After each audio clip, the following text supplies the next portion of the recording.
Abortion is perfectly legal, and yet countless men and women have suffered terribly when the reality finally hit them that they have chosen to take the life of their own innocent child. Is true healing really possible? The answer is yes. Next on the abortion controversy.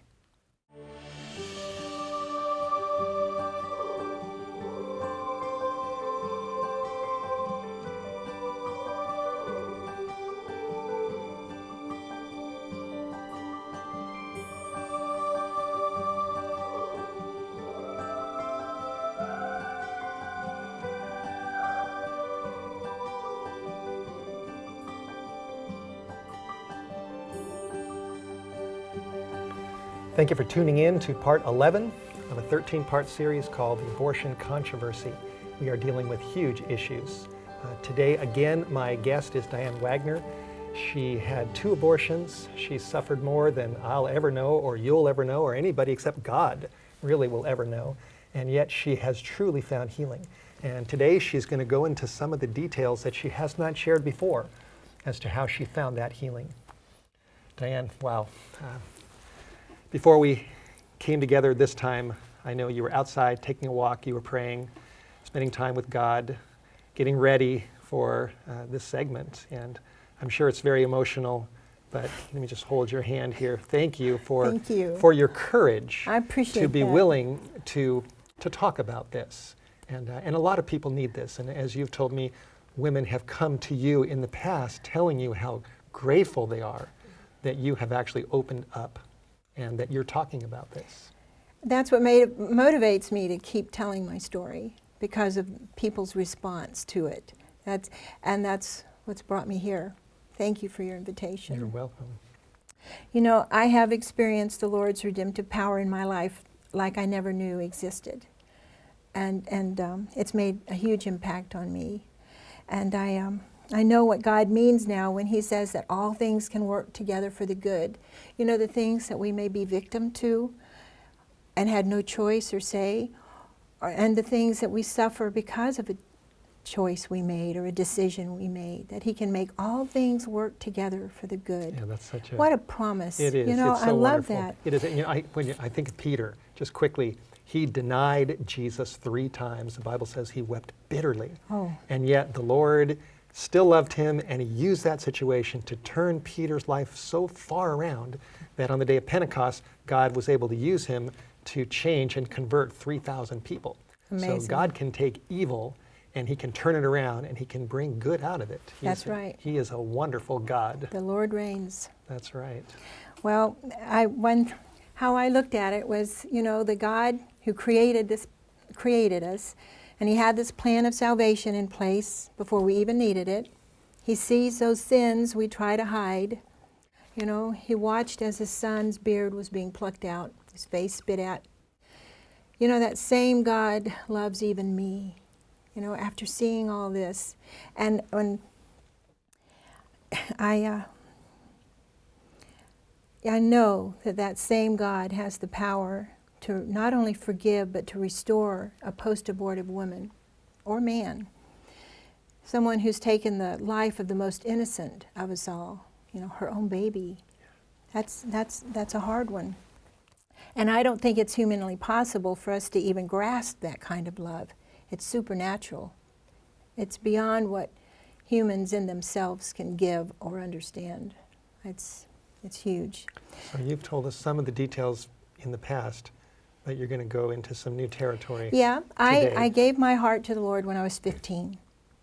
And I know the Lord was with me, and the Lord was jealous for me. He wanted to be the one to take care of me. But as I got older, I made decisions. I didn't seek the Lord for wisdom. I sought the world's wisdom. And I made choices that alienated me because of sin. And I love the thought that you've read the text, the gateway of hope, that He waited at that gateway of hope for me. Even when I was alienated because of sin, He never gave up on me. And that makes me fall more in love with Him. So, you know, I've told you how we met Antionette, my husband and I, at the 2011 GYC in Houston. and she had this post-abortive, or this ministry for the post-abortive. She had a booth. Did she have a right, booth there? Right, and I saw that. And I had always avoided pro-life movements because of past experiences, that was very hurtful. And I, like you said, I had had 2 abortions in my life at that time. It had been 30 years. And when I saw that booth for the very first time, I allowed myself to go up there and look at pictures of babies, the ages that mine were when I had them aborted. And I had never allowed myself to do that, even though I had already experienced the Lord's forgiveness, and I knew by faith that the Lord had forgiven me. There was all this baggage, the consequences that I had never dealt with. And no one knew how to help me deal with that up until this point. Even in the church? No, you very rarely hear the subject of abortion brought up. We've talked about that. I have a growing conviction that the Church of Jesus Christ needs to deal with this issue. Exactly. Because it's such a big issue. It's such a real issue. It's a Ten Commandment issue. It's a sin issue. It's a grace issue. It's a hurting issue. It's a people issue. And that's, Jesus wants to reach out to people right where they're at. Exactly. And there's a lot of women who are right where you were, and they need Jesus through the church to deal with this issue. That's and not right. to just avoid it. The church be a refuge and a resource, right. As well as the standard bearer that we were talking about. Right. Well, after meeting Antionette, I, as I've told you before, I left that hall and I cried when I left the exhibit hall that night. I mean, my heart was breaking. And I knew that there were unresolved issues, things that I had not confronted yet when it came to the subject of my abortions. And I started doing research about it because Antionette had talked about the redemptive healing that the Lord has, and the value and the intrinsic value, and so much enthusiasm. It was, as Right, she's pretty bubbly. She is, and it made me jealous for that. I wanted that. I knew something was missing in my life. So I started doing research on the post-abortive woman, and I came across a ministry called Rachel's Vineyard. Now, Rachel's Vineyard was started by Teresa Burke, Dr. Teresa Burke. And she actually, when I think she was working on her doctorate, she was doing some group therapy. And the women in her group, it was eating disorder. It wasn't a post-abortive. But so many of these women came up with having post-abortives. And some of them were very volatile and mean and angry, and some of them were brokenhearted and mournful, and just all these different scenarios, but that they all had these same symptoms, where it was surfacing, how it was surfacing, and the eating disorder, and the self-hatred, and the treatment of themselves. So she started these weekend retreats, Christian weekend retreats. Well, she herself is Catholic, so they offer a Catholic weekend, and they offer a non-denominational Christian, Bible-based weekend. And did you find out about her ministry on the internet? On the internet. I was doing research, and I had Googling been, I was post-abortive healing. Exactly. Like and so I called the lady that had the weekend retreat in North Carolina, and I told her, I said, I'm not Catholic. And she said, well, I'm not either. You'll need to go to the non-denominational one.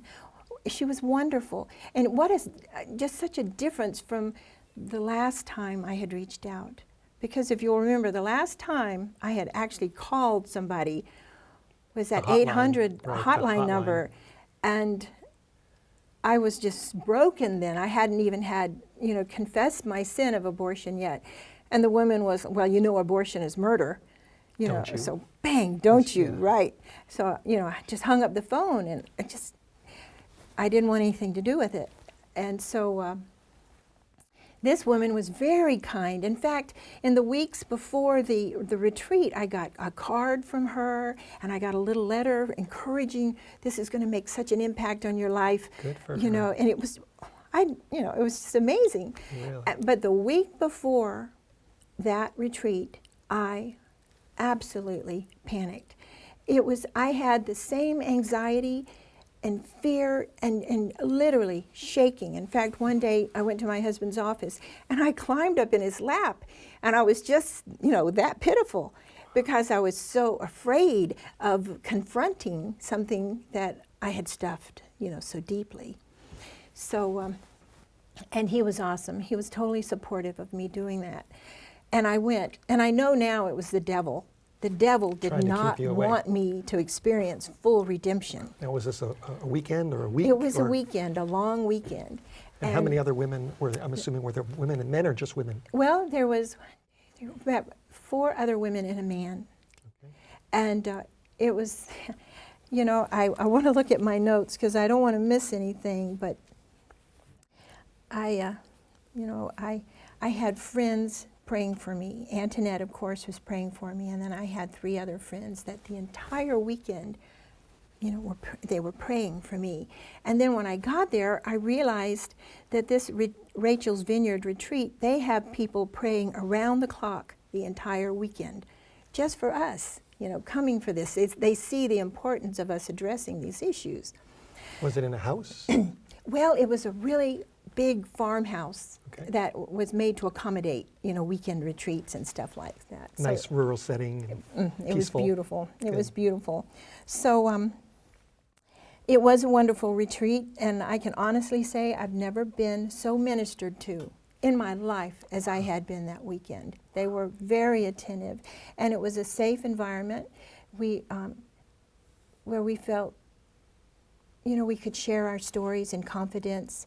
In fact, we agreed there initially that the stories we heard from these other people, it was all going to be held in sacred confidence.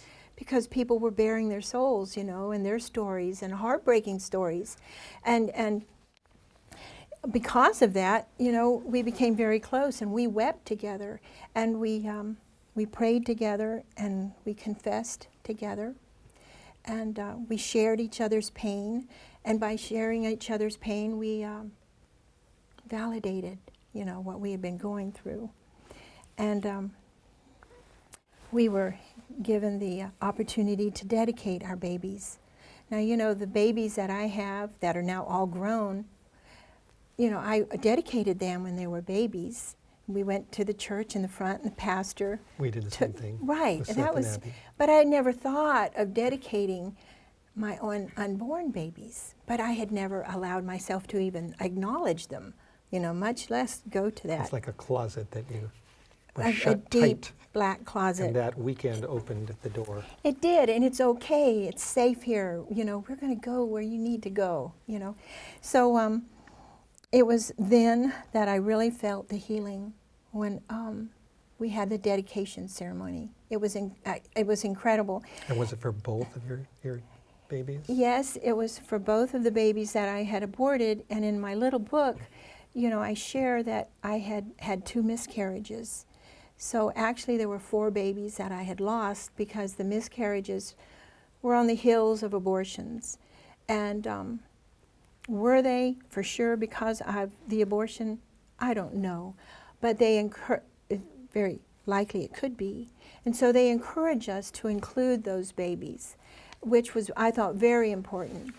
You know, we need to grieve for that loss as well. So we had the dedication, and it was then that I felt the healing. And I had never thought of dedicating my babies, and it was powerful. But the key here is by doing that, I was acknowledging that this baby was indeed a part of me. And I was choosing to trust the Lord with my baby now. And it makes an impact on you. It absolutely does. And that's when the grief comes. You know, as a group, we had shed tears of regret, and now came those cleansing tears of remorse, you know, where we could grieve the loss of our babies without that condemnation, you know. It was a beautiful thing. And if you start crying, I'm going to be a mess. I'm sorry. So with that, we had this grief without condemnation. We were encouraged to write letters to these babies. Now, I want you to know, I could have never written a letter to this unborn baby if I hadn't already gone through the previous steps. It was critical, and it was beautiful. So the denial was gone, and I was talking to my baby. And I named that first baby Uriah. Uriah, after the brave and honorable Uriah the Hittite in the Bible. And if you want, I'll read the letter to you. Yes. By God's grace. And do you have a letter for each child? I have a letter for each child, and they're beautiful letters, Yeah, and you I don't have treasure. time to read them all. Right. Just So one. I'll share this. Uriah would have been my firstborn. My dear Uriah, you would have been our firstborn, Uriah, an honored and blessed position. You bear with me. But your dad and I prevented that from happening. We didn't trust God, son. We leaned on our own understanding of things. We trusted man's wisdom over the wisdom from above. The doctors told us we should abort, every one of them. I'd like to think that was the only reason I did it, and thus blame them. I can't. I was afraid, son. Even though I was engaged to your dad, I felt shame and fear. I think that if I had had a spiritual mentor at the time, I might have reconsidered, maybe. I didn't have a church family to be embarrassed around. I was afraid of what the radiation might have done to you, but I can't blame it on just that. I named you Uriah because he was a righteous man, and his life was taken away. He was in the way. Through him, David's shame would have been revealed, so he had him killed. If I had not had the abortion, I would have been shamed. So, son, I had you aborted. I had your precious little body destroyed and removed from the safety of my womb. Now I know what real shame is.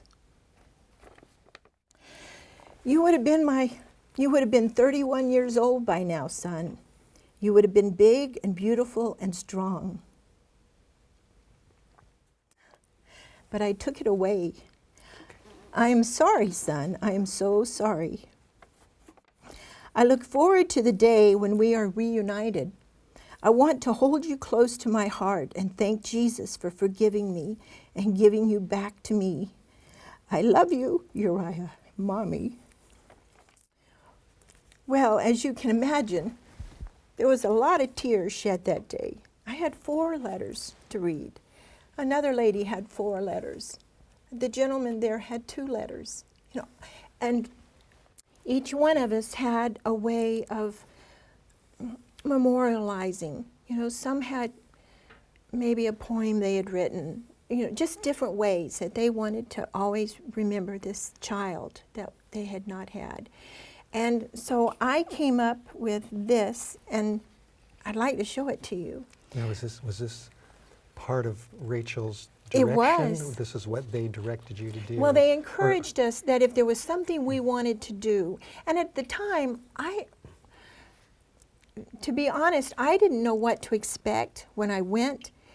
In fact, I called her the week before and said, I just need to know there's nothing weird going to be going on.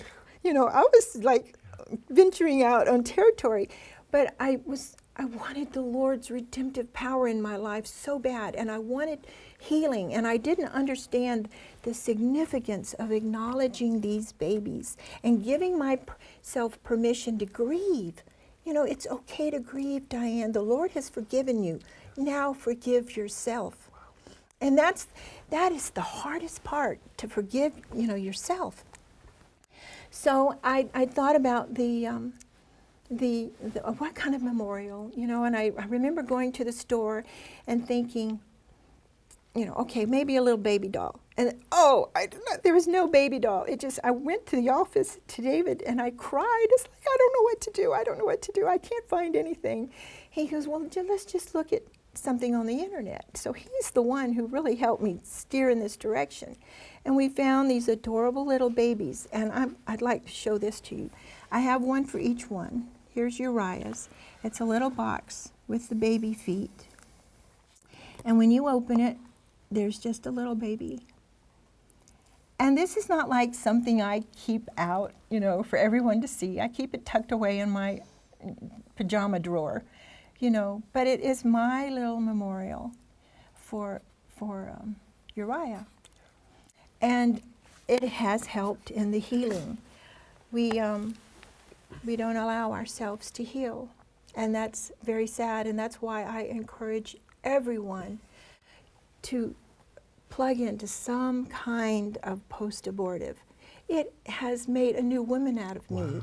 And it'll be 2 years in March that I went. And all the ladies at that retreat know I'm here, and they're all praying for me. So you're keeping in touch with them? Absolutely. In Wonderful. fact, we're given the opportunity to exchange contact information, but only if we wanted to because of the confidential. Right, of course. And I actually heard from one of the ladies not too many weeks ago, and her husband was going to go through the retreat. And I was, thrilled about that. In fact, David we've just talking about this maybe the last few months, that he wants to go to one. Really? He said, but only if you go with me.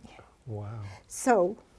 It really helped you. It's huge. I want to read this text that just really means so much to me. It's not a text, it's a quote.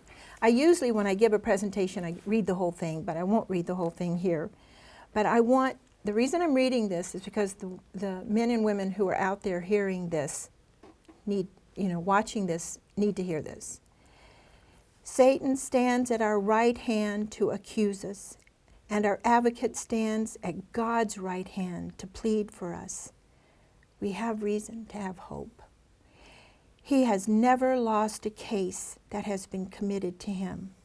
When I read that, that was like opening a window. He has never lost a case that has been committed to him. Praise God. I committed my case to him, and I know it was through Jesus that I found Rachel's Vineyard. Because even though the Lord had forgiven me of my sin, years ago, the sin of abortion, that I had taken the life of my innocent child, he had forgiven me. The consequences, the sad thing about it is, the consequences I suffered for 30 years, Wow. which is pitiful. And that's why I'm here today, because yes, I have experienced the redemptive power of Jesus Christ in my life, and I don't want other men and women to suffer. Yeah, I've thought so much about this, and I've thought about the whole freedom issue, and I thought of, what if a man was on the edge of a cliff talking to somebody else, and the man was about to jump? What would I say to that person? Would I say, I totally respect your freedom to jump if you choose to? No. Right. He has freedom. Right. But I would give him every reason not to to. jump, to save him. And really, that's what I see as part of the mission of the church, is that the church needs to, yes, we respect freedom, but we need to help people to understand this is a sin issue. It's a right and wrong issue. And we want to help people so they don't have to go through 30 years. That's right. Like you have suffered, but praise God, you found healing. And the silence, that's why we need to break the silence and do something.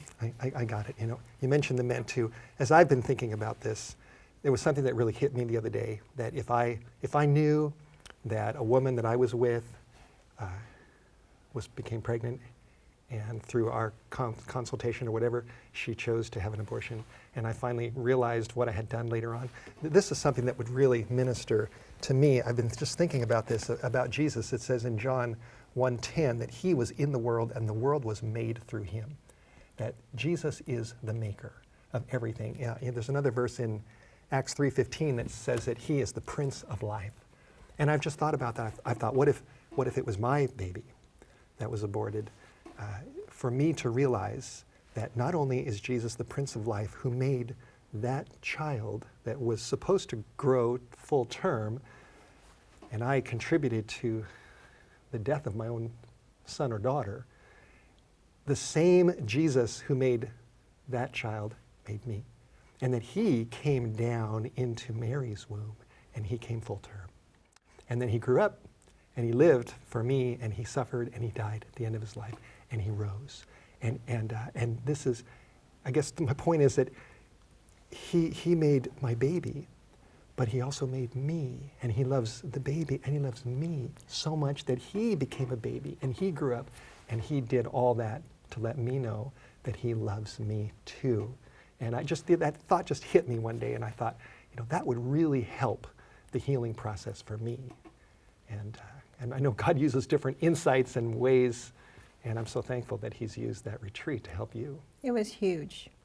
And it was huge. I don't know how much more time we have, so I don't want to start. I've got about 2 minutes. But the intrinsic value, besides this retreat, what you were just saying, what Jesus has done for us, when we see that, we can see how valuable we are. That's right. We say, what would Jesus do? And I ask myself, would Jesus abort a baby? And my answer would be, not if there was any other way. The answer would be no. We've talked about women, in certain situations where the mother's life is at stake, but his answer would be no.